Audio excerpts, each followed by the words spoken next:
Hey everybody, what's going on? Bowman 1951 back at you with another mail day video. Finally getting back to my roots and going with some Bowman 1951s, hence the name of this channel, hence the reason many of you probably joined to watch me as I go over all the modern crap that many of you think it actually is that I pick up from card shows. Well, we're back with some almost 70-year-old cards here. Package of 5 that I recently got from an eBay order. Got some extra bonus 8% eBay bucks on this one. So let's get into this package. Okay, we got everything unpacked. So I figured I've only got 5 cards to show off. Let's do something fun and get some added facts on each of these players that we're going to be showing off and go over some aspects of the cards, etc. So first up tonight, we've got, I'm actually doing these in lowest grade first. So we've got Maurice Mickey McDermott, 1951 Bowman, card number 16 in a PSA 5. So I think some of these end up getting dirty, unfortunately, and that's what brings down the grade, because as you can see, the centering is pretty good on this one, but the front does look dirty. So the back looks almost flawless as well. So let's go over some stats of Mr. McDermott. So based on the ages of these players, you know, we've lost probably 98% of them at this point. Mickey unfortunately passed away in August of 2003.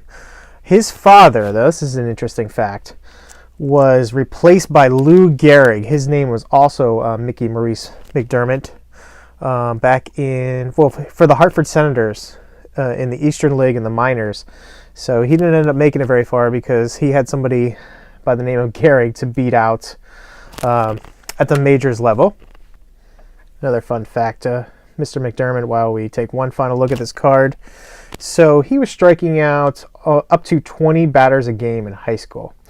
And this is when he was only 15 years old. So a Dodger scout was at his game, and the scout wanted to sign him. So he ended up lying about his age, saying he was 18.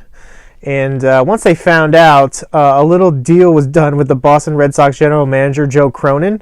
And the father was given a $5,000 signing bonus and 2 truckloads of Ballotine beer to make everything right and get the kid signed, which is just crazy to me. So he had a pretty cool career, pretty decent one for the Red Sox. And we're on to card number 2. So next up is Mr. Emery Bubba Church, card number 149 out of the 51 Bowman set.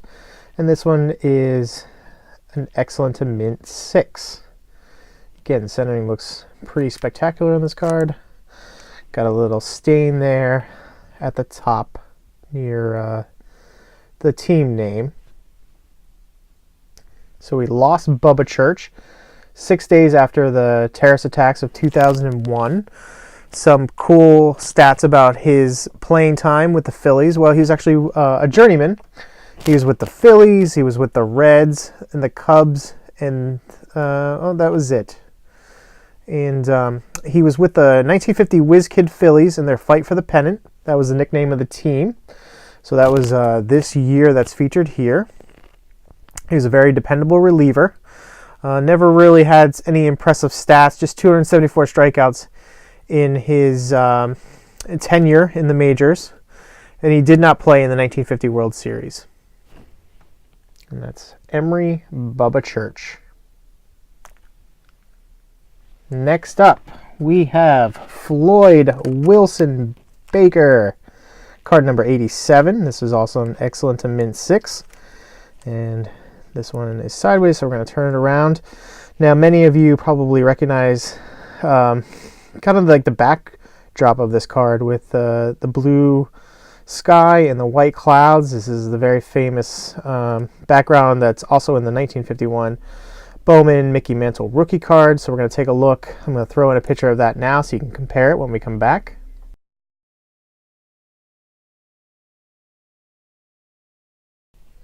So yeah, that is very comparable to the Mantle pose, which I love about this card.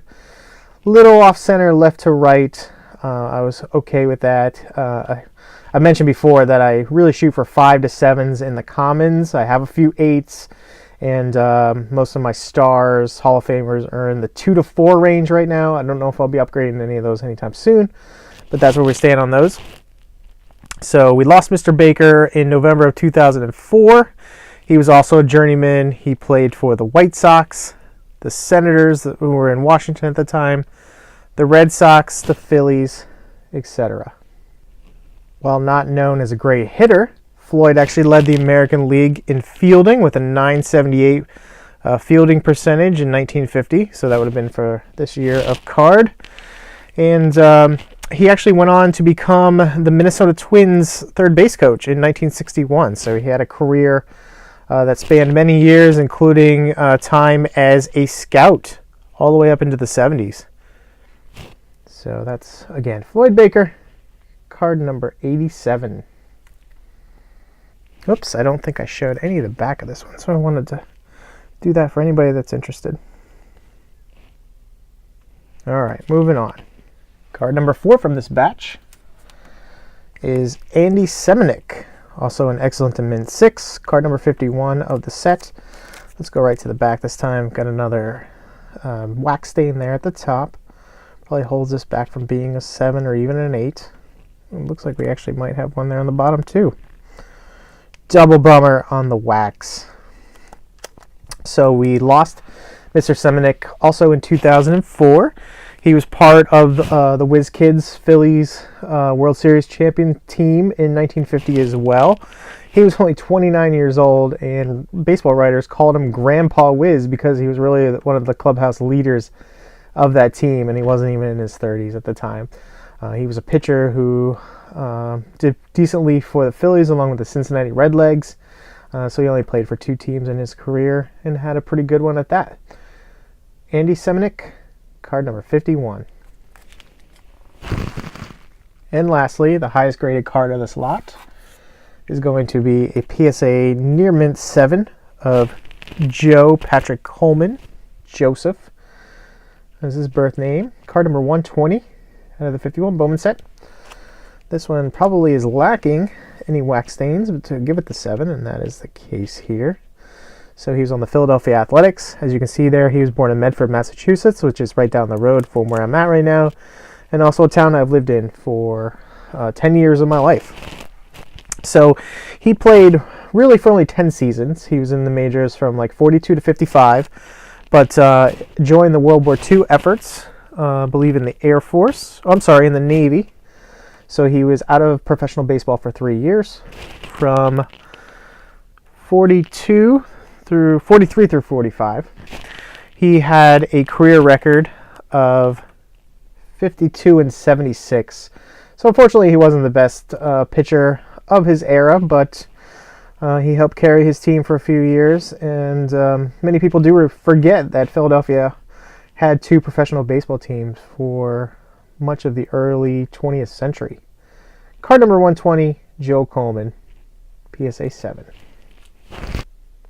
It really feels good to get back to my roots and do some more 51 Bowman card show-offs. It's been far too long. It was close to a month and a half where I had last purchased any.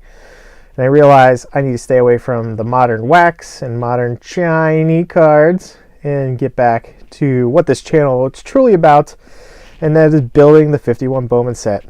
Thanks again so much for watching. We'll see you at the next one.